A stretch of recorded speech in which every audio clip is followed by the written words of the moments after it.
गांव के पुराने कुनवे के पास जहां शाम होते ही हुआ भी आहिस्ता चलने लगती थी, एक झुकी हुई कमर वाला बूढ़ा कुम्हार रहता था। इसके हाथों की रगें उभरी हुई थीं, उंगलियां मिट्टी से मुस्तकिल रची रहती और आंखों में एक ऐसी खामोशी थी जो बहुत कुछ देख चुकी हो। इसकी जिंदगी एक ही दायरे में घूमती थी, जैसे इसका चाक सुबह मिट्टी, दोपहर मेहनत, शाम दुआ और रात शुक्र। इसी गांव के बाहर टीलों के पीछे एक दिन अचानक सिया कपड़ों में लिपटा एक आदमी आ बसा। उम्र 40 बरस के करीब, कद पूरे 6 फुट, चेहरा जर्द और बदरौनक, जैसे खुशी ने इसे कभी छुआ ही ना हो। सर पर काली पगड़ी थी जिसमें से लंबे काले बाल निकलते रहते, दाढ़ी घनी और बेतरतीब, और आंखों में ऐसी मक्कारी के देखने वाला बेचैन हो जाए। इसके साथ हमेशा एक बड़ा उल्लू रहता, जो दिन में खामोश और रात में गांव पर मंडलाता रहता। शुरू में लोग सिर्फ डरे, फिर अजीब बातें होने लगीं।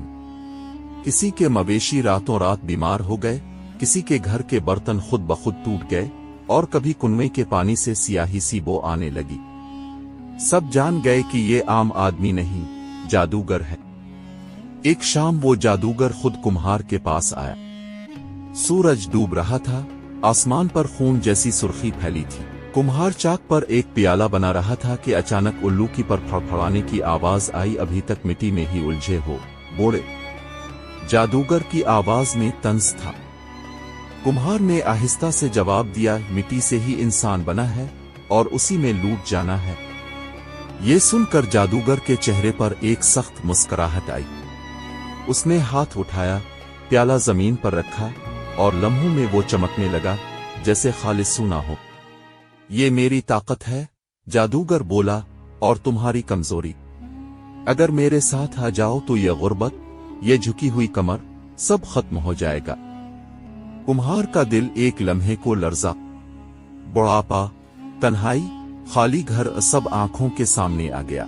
मगर फिर इसने प्याले को देखा और कहा, जो चमक मेहनत के बगैर आए वो आंखों को तो खीरा कर सकती है, दिल को नहीं।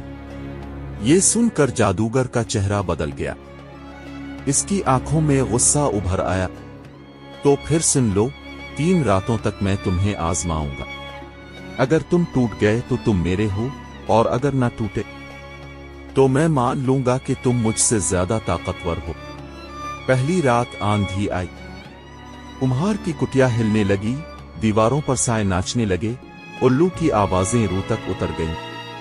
दूसरी रात आग के शोले नजर आए, मिट्टी के बर्तन पिघलने लगे, चाक खुद ब खुद घूमने लगा। तीसरी रात सबसे भयानक थी। जादूगर खुद आया। उसके चेहरे पर दरारें थीं, जैसे अंदर का अंधेरा बाहर आ रहा हो। आखिरी मौका है बूढ़े, वो गिर जा, मेरे साथ चल लो। कुम्हार ने पहली बार चाक छोड़ा, खड़ा हुआ और कहा, मैंने सारी जिंदगी मिट्टी को शक्ल दी, आज समझ आया कि असल मिट्टी तुम्हारा दिल है, जो सच के बगैर सख्त हो चुका है। ये सुनकर जादूगर चीख उठा। अचानक उसके उल्लू ने एक तेज आवाज निकाली और जमीन पर गिर गया। जादूगर घुटनों के बिल बैठ गया। इसकी ताकत जैसे खत्म हो गई हो। तब इसने एक राज बताया, मैं भी कभी एक कुम्हार था तुम जैसा, मगर मैंने सब्र छोड़कर ताकत का रास्ता चुना। जादू ने मुझे सब कुछ दिया, मगर मेरा दिल छीन लिया। ये कहकर वो जमीन पर गिर पड़ा। सुबह हुई तो गांव वालों ने देखा कि टीलों के पास एक कब्र सी बनी है और उसके पास एक सादा सा मिट्टी का प्याला रखा है। ना जादूगर था, ना उल्लू, ना काली पगड़ी। कुम्हार ने वो प्याला उठाया, उसे कुनवे के पास रख दिया और के ये निशान है इस अंजाम का जो लालच से शुरू होकर तन्हाई पर खत्म होता है। ताकत और लालच इंसान को वक्ती बुलंदी तो दे सकते हैं, मगर अंजाम हमेशा खालीपन होता है। जो सब्र, मेहनत और सच के साथ जीता है वो खामोशी से जीत जाता है, और जो दिल हार दे वो जादू के बावजूद हार जाता है।